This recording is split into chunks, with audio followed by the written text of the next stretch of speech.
Olá, como vai? Seja bem-vindo ao Saber Direito Debate. Hoje vamos falar sobre a relativização da segurança jurídica. O nosso convidado é o advogado Daniel Sena, especialista em direito público e professor de direito constitucional. Professor, muito obrigado pela sua presença aqui no nosso programa. O prazer é todo meu, para mim é uma honra estar aqui. Olha só, a gente sempre começa o programa falando pela trajetória dos convidados, né? Como é que o direito surgiu no seu caminho? Era coisa de família? O que é que o inspirou? Foi muito interessante porque eu comecei na teologia. E aí fazendo faculdade, exatamente, fazendo faculdade de teologia, meu pai enfrentou uma demanda judicial e aquilo foi me angustiando e me fez optar pelo direito como meio que uma tentativa, tipo assim, nunca mais meu pai vai precisar de advogado. Assim, eu via muitos advogados tentando ajudar meu pai, mas nenhum com o profissionalismo necessário, né? E aí foi aí que eu decidi ir para o direito. Eu larguei a teologia, nem cheguei a me formar, e entrei na faculdade de Direito com essa esperança. Falei assim, minha família nunca mais vai precisar de pagar advogado, porque eu vou resolver a brincadeira aqui. Seria essa ideia. Um senso de justiça mesmo. Um senso de justiça. Eu fiquei... aquilo mexeu muito comigo, ver meu pai sofrendo e caindo na mão de maus profissionais, que infelizmente a gente sabe que às vezes tem no mercado, né? E aquilo me movimentou. E hoje eu sou uma das pessoas, sou muito realizado com a minha profissão. Assim. Foi a melhor escolha que eu fiz. E na faculdade, como é que foi a sua experiência lá? Então, na época eu entrei não entrei na ordem correta ali, porque eu já tinha começado a estudar, já era casado. Então, quando eu entrei na faculdade, eu já tinha 25 anos, eu entrei com uma maturidade um pouco diferente. Mas pela necessidade realmente de crescer profissionalmente. Então, eu era um contraponto dentro da sala. Então, tinha muitos jovens, né? E eu, uma pessoa um pouco mais madura, já tinha trabalho, já era servidor público, já era casado. Então, a faculdade, para mim, realmente foi algo que eu queria muito fazer.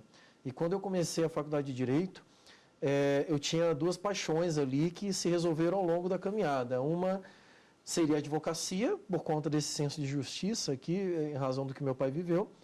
E a segunda, a magistratura, que também era movimentado pelo senso de justiça. Falei, pô, na hora que eu for juiz, eu vou conseguir fazer justiça verdadeira, né? Essas eram as duas paixões que eu tinha. E foi engraçado que no decorrer da faculdade, tudo isso foi se amadurecendo, foi se construindo. E eu era servidor público, então eu não podia advogar. Então, quando eu me formo, no meio do caminho eu tive que mudar de faculdade por conta de lotação em um cargo público que eu assumi no Ministério da Justiça. E aí eu acabei conseguindo finalizar a faculdade com 6 meses depois de atraso, por conta da mudança, mas num tempo recorde, porque eu estudava de manhã e à noite todos os dias, fiz mais 22 matérias no último ano. Nossa. E ainda defendendo o TCC, mas muito engajado. E aí quando eu terminei, eu falei, agora eu vou ser juiz. Aí saiu a emenda constitucional número 45 dizendo, pode ser juiz depois que tiver formado 3 anos. Aí eu, nossa, aquilo doeu assim no meu coração, frustrou um pouco, porque eu estava totalmente preparado e focado naquilo. E eu não podia exercer a advocacia porque eu era, na época, servidor do Ministério da Justiça e o meu cargo era incompatível com a advocacia. Por fim, quando eu me formei, comecei a dar aula. E aí, quando comecei a dar aula, eu me apaixonei pela sala de aula e por essa possibilidade de transformação da vida das pessoas que a gente tem quando a gente ministra alguma matéria.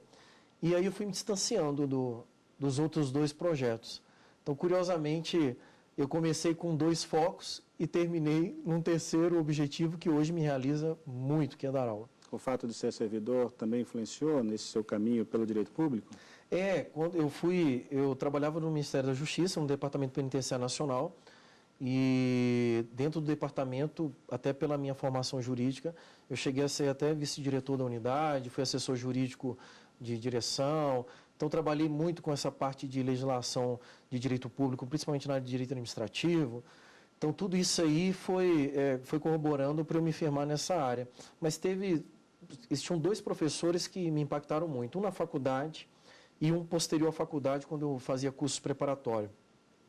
Na faculdade, em Brasília, quando eu estudava aqui em Brasília, foi o professor José Ricardo. Esse professor, ele foi um professor de Direito Constitucional, ele é consultor da Câmara dos Deputados, e ele compartilhava uma experiência com a gente em sala de aula muito linda, porque ele falava, gente, vocês estão vendo essa emenda constitucional aqui? Pois é, foi eu que redigi ela.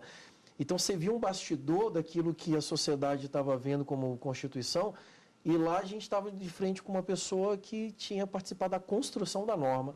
Aquilo me encantava, assim. Então, foi o primeiro protagonista da história. Protagonista da história, exatamente. Aquilo foi me despertando mais ainda o desejo. Eu gostava muito do direito constitucional já. Depois, pós-faculdade, já estudando para concurso público, tive aula com um professor chamado Pedro Tax, que hoje é governador de estado, mas foi senador da República também, que foi, sem dúvida, um dos melhores professores de direito constitucional que eu tive, ex-procurador da República. Então, uma pessoa com um gabarito assim excepcional. Então, nessa época, eu já estava muito próximo do direito constitucional. Então, quando eu fui convidado para dar aula num projeto experimental, eu falei, eu quero direito constitucional. E aí comecei a estudar o direito constitucional com outro viés, né, com uma outra ótica, e cheguei aí onde eu estou hoje. Qual é o perfil que um profissional deve ter para trabalhar nessa área de direito público, direito constitucional? Aqui você tem duas possibilidades, né? São dois perfis. Ou você exerce, atua na área do direito público e por isso você se atrai à disciplina, ou você desenvolve ela academicamente, né? O meu aconteceu as duas coisas, foi bem curioso, porque como eu trabalhava no Ministério da Justiça, e eu dei aula na Academia Nacional da Polícia Federal e no curso de formação de outros servidores. Então era muito próximo da disciplina na prática, porque a gente trabalhava com execução penal, e execução penal é um dos pontos do direito brasileiro que mais chega próximo da limitação dos direitos fundamentais, né? Porque você vai trabalhar com a restrição de direitos de seres humanos, e que a sociedade quer que restrinja a legislação brasileira, ela tem uma limitação para essa restrição. Então, tudo isso aí me chamava atenção e eu comecei a pesquisar nessa área. Então, a prática e o estudo teórico acabou me auxiliando. Hoje, como advogado, porque eu acabei pedindo exoneração desse último cargo, para me dedicar à vida acadêmica e também para advogar. Então, como advogado hoje na área do direito público, eu advogo na parte de servidores públicos no que tange a concurso público. Então, eu busco me especializar e só pego processos que tenham esse viés. Mandato de segurança na área de seleção de concurso público, e hoje temos vários temas que estão sendo discutidos no Supremo Tribunal Federal, temas novos que estão ganhando relevância. Então, tem uma área bem abrangente nessa parte aí de concurso público, que é a área que eu gosto de atuar. Tá certo, então. Vamos ao nosso primeiro intervalo, professor? Vamos sim. Perfeito. Daqui a pouquinho a gente volta a conversar com o professor Daniel Sena aqui no Saber Direito Debate. Até já.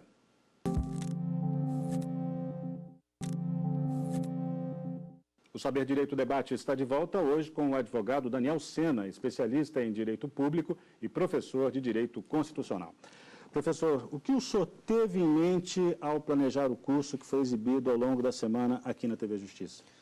Então, já nos últimos 2 anos eu tenho participado de vários congressos jurídicos, em que o congresso jurídico ele tem um viés interessante, porque ele coloca em reflexão, em questionamento temas da atualidade. E uma das temáticas que eu tenho atuado nesses congressos como palestrante, exatamente na questão da relativização de direitos. Eu gosto muito de pesquisar essa área do direito constitucional, principalmente na área de direitos fundamentais. E o que se percebe nos últimos anos no Brasil é um afloramento dessa discussão, tanto na parte dos tribunais quanto na parte da doutrina, no que tange a quais são os limites, qual é a ponderação desses direitos dentro do Estado brasileiro. E hoje, mais do que nunca, essa discussão está bem acalorada por conta de toda a crise política que o Brasil tem vivido, né? E aí onde você coloca vários direitos em questão no que tange a sua proteção, no que tange a sua estabilidade. Então, essa pesquisa que eu tenho feito nos últimos 2 anos tem acompanhado a evolução da discussão no âmbito dos tribunais, no âmbito da doutrina e no âmbito da realidade social política do Brasil. Então, eu considerei esse tema um tema muito bacana. E o objetivo principal era conseguir fazer com que tanto os alunos quanto as pessoas que operacionalizam o direito consigam fazer reflexões mais aprofundadas, mais um despertar do questionamento, da reflexão, para que a gente possa amadurecer o direito. Porque eu vejo hoje como uma necessidade sem precedentes de uma conscientização política brasileira. E isso passa pelo direito, não tem como acontecer de outra forma. Né? Então vamos lá, vamos tratar objetivamente de alguns dos temas que o senhor preparou, né, para o curso. Existe algum direito fundamental absoluto? Então essa tem sido uma das temáticas mais relevantes hoje discutidas no Supremo. E existe o pensamento categórico de que todos os direitos fundamentais são passíveis de limitação ou restrição. Né? Então, não tem como se invocar hoje, dentro do ordenamento jurídico brasileiro, algum direito que te proteja plenamente, sem que seja passiva restrição. Principalmente quando você encontra uma situação de colisão de direitos fundamentais.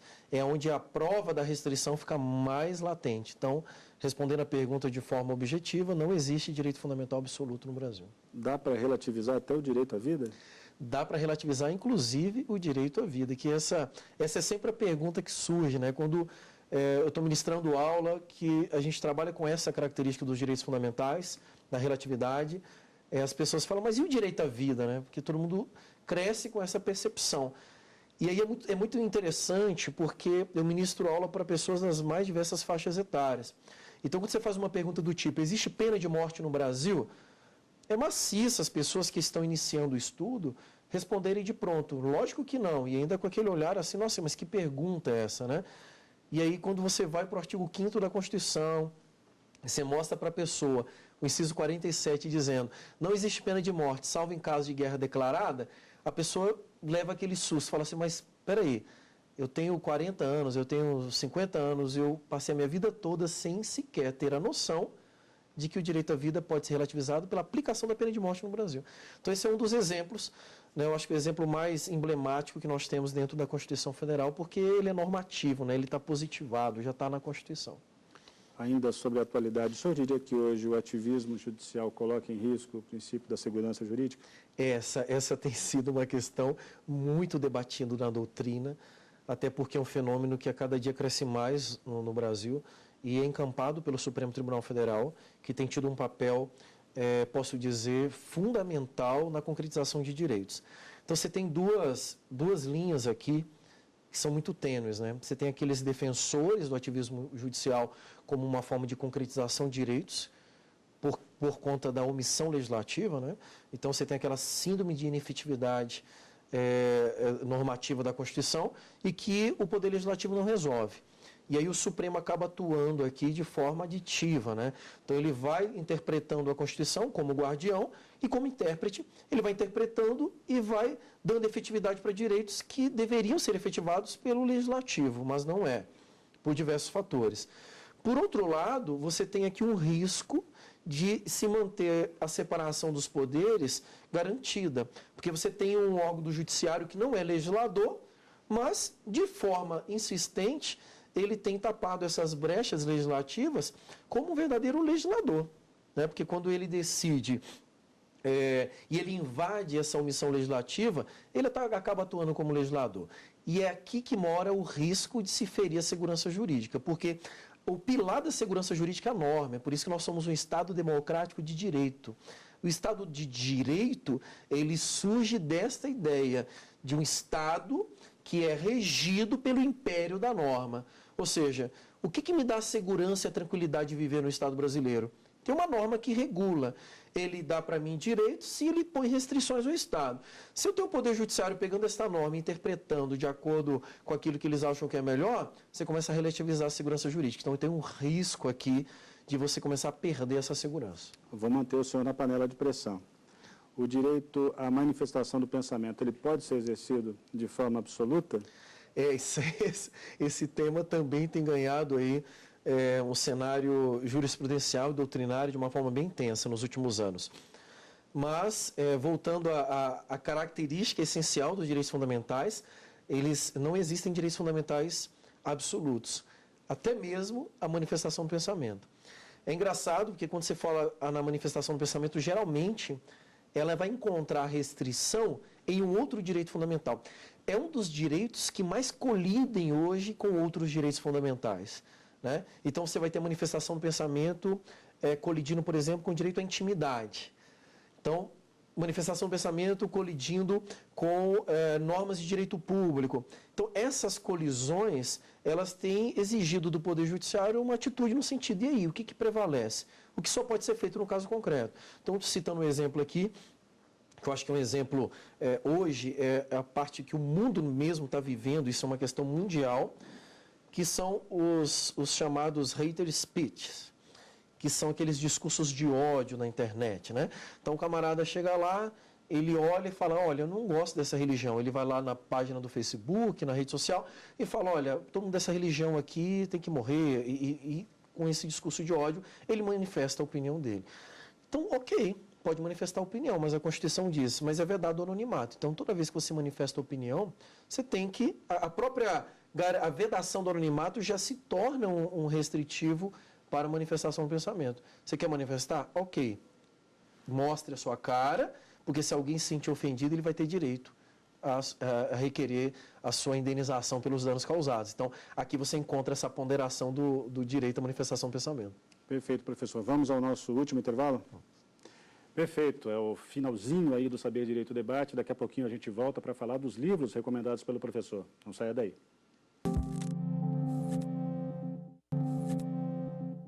Voltamos com o Saber Direito Debate. O nosso convidado de hoje é o advogado Daniel Sena, especialista em Direito Público e professor de Direito Constitucional. Nós estamos falando sobre a relativização da segurança jurídica.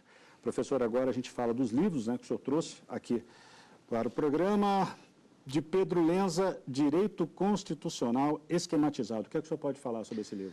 Perfeito. Eu sou um pouco suspeito, porque o Pedro Lenza, para mim, é um dos maiores professores de Direito Constitucional que nós temos no Brasil hoje. E a obra dele é interessante, que ela já está na 20ª edição aí. Ela é uma obra que ela passa por uma constante evolução e atualização ao longo do tempo. Então, ao longo dos últimos anos, o Pedro Lenza, ele tem se dedicado a transformar essa obra na obra de direito constitucional mais completa que existe. Só que ele tem um viés, e é onde eu queria comer, por isso que eu comecei por ela. O viés desta obra, é um viés mais voltado para quem estuda para exames de ordem, para concurso público na área jurídica e para os estudantes de direito, porque ele tem uma linguagem mais facilitada, tanto que o título da obra é esquematizada, no sentido de, olha, eu vou explicar isso para você e o esquema para você entender seria esse. Então, é uma obra de fácil acesso. É uma obra para aquelas pessoas que querem ter uma percepção do direito constitucional, uma obra muito completa, e quer ter uma percepção do direito constitucional mais ampla e facilitada, né, a linguagem ali. O senhor também trouxe aqui, de Nelson Ney Júnior e Jorge Zabu, Direito Constitucional Brasileiro. Essa já é uma obra dando aqui um passo mais para cima no que tange a profundidade.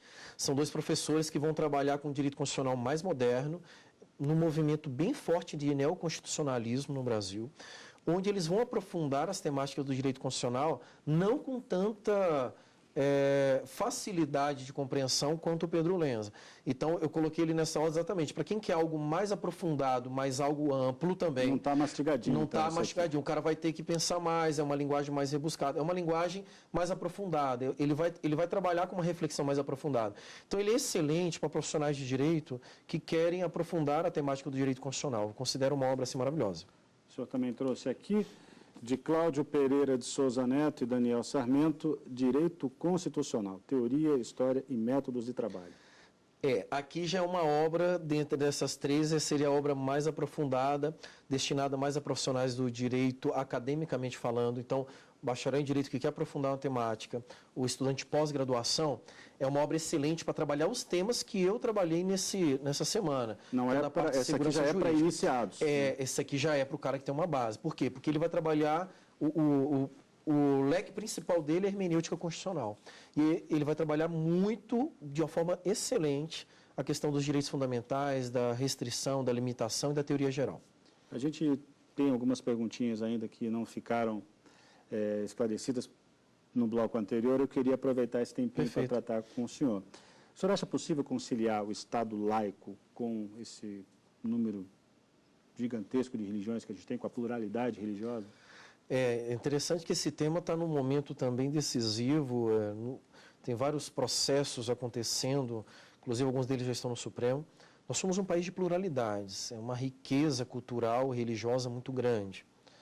E, ao mesmo tempo, nós temos uma característica principal, que é a laicidade do Estado, que é exatamente essa característica que separa o Estado político do Estado religioso. Então, quando eu falo o Brasil é um Estado laico, o que eu estou querendo dizer é isso, né? O Estado político é separado do Estado religioso. Mas dizer que o Estado brasileiro é laico não significa dizer que ele seja ateu. Então, não é que não tenha nenhuma religião, pelo contrário, tenha a que você quiser. Então, eu posso acreditar naquilo que eu quiser. Naturalmente, o Brasil já é um Estado, um país que se caracteriza pela tolerância. Então, quando você olha no cenário mundial, o Brasil é um país de tolerância. Então, as religiões e as diferenças, elas se conversam de uma forma melhor do que em outros lugares. Mesmo, de vez em quando, nós verificamos aí algum tipo de preconceito, algum tipo de ação. O que me parece hoje sensível, uma situação mais sensível, é quando a gente começa a perder essa característica da laicidade com muitas manifestações religiosas dentro de entes públicos. Então, você já começa a ter uma representatividade religiosa maior nas casas legislativas, até uma decorrência natural da representatividade, Câmara, Senado. Permita-me até interrompê-lo. O Eduardo Cunha dizia isso na presidência da Câmara. Exato. O Estado é laico, mas o deputado não é. Exato. E aqui isso me preocupa como jurista.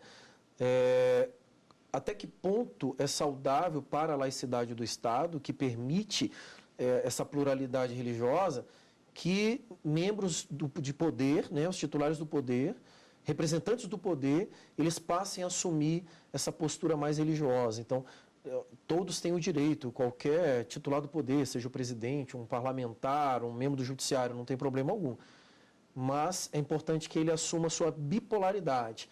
Ele tem uma vida particular e essa religião é cabível, qualquer que ele quiser, mas existe uma vida pública. E como vida pública, ele não é um ser humano titular da sua personalidade, ele é representante do Estado.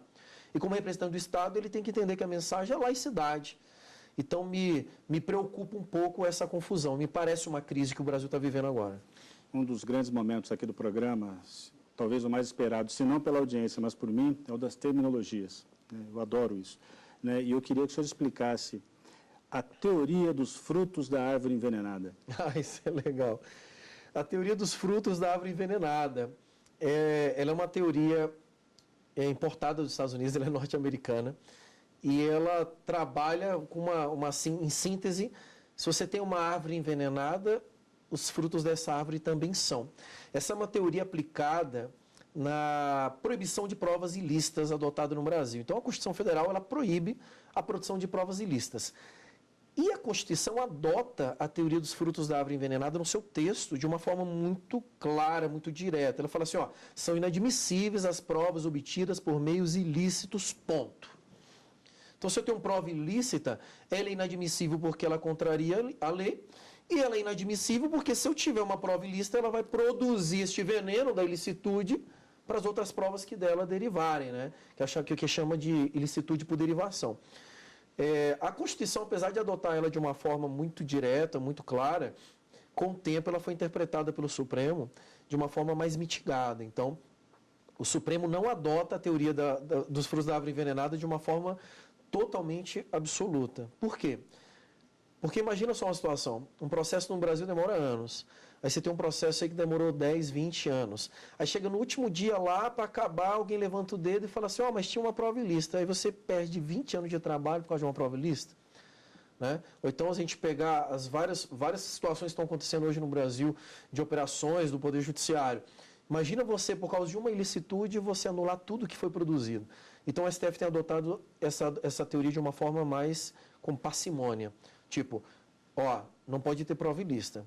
Se tiver, eu tiro ela e jogo fora. E tento aproveitar o processo com outras provas que estão ok. Agora, se o processo todo estiver embasado em uma prova ilícita, aí não tem o que fazer. Joga ele fora. Por quê? Porque tem que se preservar a segurança jurídica. Então, a teoria dos frutos da árvore envenenada é isso. Não sei se eu fui claro aí. Tá certo, então. Professor, eu queria agradecer pelo seu tempo. Muito obrigado pelos esclarecimentos aqui. Eu que agradeço. Obrigado a você. E esse foi o Saber Direito Debate. O programa fica por aqui, mas você pode rever esta edição na internet. É só acessar tvjustiça.jus.br. Edições anteriores também estão disponíveis lá. Perguntas e sugestões podem ser enviadas para o nosso e-mail, saberdireito@stf.jus.br. Muito obrigado pela companhia e até semana que vem.